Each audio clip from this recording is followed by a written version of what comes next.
میں نکاح فری میں پڑھاتا تھا, پیسے نہیں لیتا تھا. مجھے عجیب سا لگتا تھا نکاح پڑھا رہے آدمی پیسے لے رہا ہے اس کے. لیکن کیا ہوا 4-6 دفعہ مجھے اندازہ ہوا کہ بھائی یہ نکاح نامہ بیٹھ کے فل کرتے رہو. نادرا سے وہ لوگ بھی پیسے مانگتے ہیں, نادرا سے رجسٹریشن کرواؤ اس کی, اچھا خاصا ٹینشن والا کام ہے. یا تو میں پابندی لگا دوں, میں کسی کا نکاح نہیں پڑھاؤں گا, یا مجھے کوئی بندہ رکھنا پڑے گا. پھر میں نے بندہ رکھا کیونکہ میرے پاس بہت زیادہ لوگ آ رہے تھے نکاح پڑھوانے کے لیے. اچھا اس کام کے لیے مجھے نکاح رجسٹرار بننا تھا.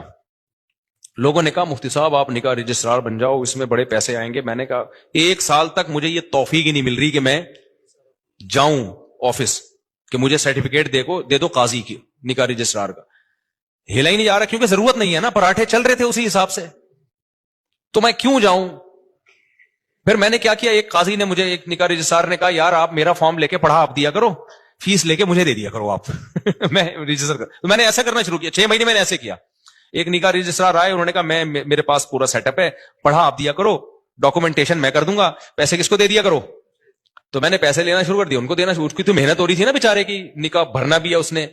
ایک دن کیا ہوا, جو یونین کونسل میں ہوتے ہیں نا جو نکاح رجسٹریشن کا سرٹیفکیٹ دیتے ہیں, وہ خود میرے پاس چل کے آ گیا. اس نے کہا مفتی صاحب آپ کے نام سے, آپ کے سائن سے اتنے نکاح ہو رہے ہیں, تو آپ خود نکاح رجسٹرار کیوں نہیں بن جاتے. میں نے کہا یار مجھے یہ وہاں چل کے جاتے ہوئے بہت ٹینشن ہو رہی ہے کہ کیونکہ مجھے جس چیز کی ضرورت نہ ہو نا مجھ سے وہ کام ہوتا نہیں ہے, تو اب میری ضرورتیں پوری ہو رہی ہیں. انہوں نے کہا آپ ادھر ان کو اتنے پیسے دے رہے ہو, خود رکھ لو, وہ کچھ اپنا رکھ لو, کچھ اپنے اسسٹنٹ کو دے دو کچھ. تو میں نے پھر یہ کیا کہ میں نے کہا بھائی میرے پاس ٹائم نہیں ہے. وہ خود گھر پہ آ کے سارا کام کیا, سرٹیفکیٹ پکڑا کے چلا گیا نکاح رجسٹرار کا.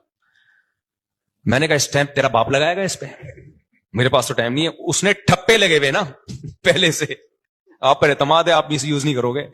پھر میں نے ایک اسسٹنٹ رکھا, میں نے کہا نکاح کہ ساری ڈاکومنٹیشن تیرے ذمہ ہے, تو میں فیس لے رہا ہوں ان کو دینے کے لیے, پھر ظاہر ہے مجھے بھی بچتی ہے. تو اب اتنا بھی استغنا ٹھیک نہیں ہے نا, اتنا بھی شو مارنا ٹھیک نہیں ہے کہ جب کچھ ہو ہی نہیں رہا تو پھر جو رزق آ رہا ہے تو آنے دو. پھر ہم نے اس کی ایک فیس رکھ دی, ہم نے کہا ٹھیک ہے بھائی اتنا تیرا, اتنا ٹائم تو لگ رہا ہے نا. تو یہاں جا کے پھر وہ اتنے نکاح آنے شروع ہو گئے کہ انڈے پراٹھوں سے ہم تھوڑا آگے, ہم نے کہا فری پھوکڑ کا آ رہا ہے بھائی.